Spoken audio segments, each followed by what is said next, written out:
Hey guys, MTFPV. Welcome to the channel. This is my first video and I hope it helps you out. This is a short modification to the Jumper T Pro that might make it work better for you. A little bit of background and then on to the modification. I'm pretty new to FPV, only about 2 months.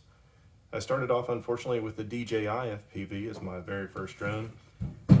And picking up this controller, it feels great. The ergonomics are awesome. It's obviously spent a lot of time trying to make this feel like a typical gaming controller, and I think they did a really good job.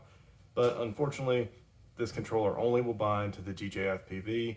After flying it for about a month, I decided that I wanted to move on to something that was a little bit more durable.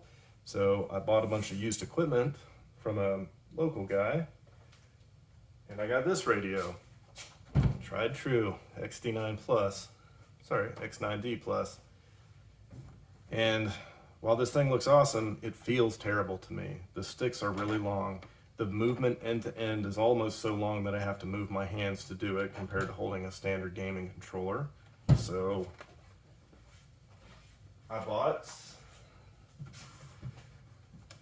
the Jumper T Pro because it's certainly not a copy of the controller that I liked, but I ran into the problem with this one too, is that the sticks on it are very tall or very long, depending on how you want to think of it, and it still felt pretty terrible in my hand. Unlike the DJI, you can't remove the sticks. They're at a fixed length. Yeah, you can adjust them longer if you want, but that wasn't my problem. I wanted them shorter, so I decided to cut them off.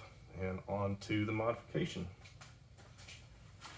I used a plastic bag to try and keep any slag or metal shavings that came off from getting into the gimbals.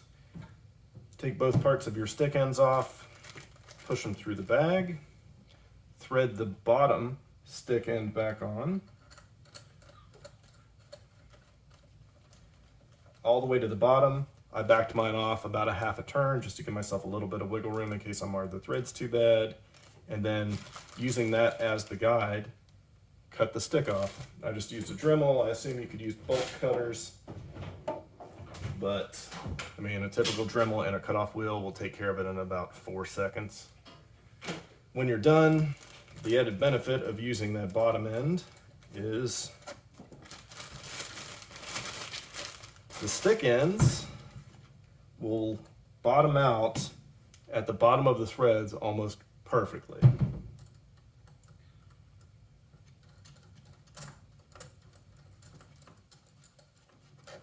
And you wind up with a stick that's much shorter, probably much more to what you're used to if you're coming from a more gaming background.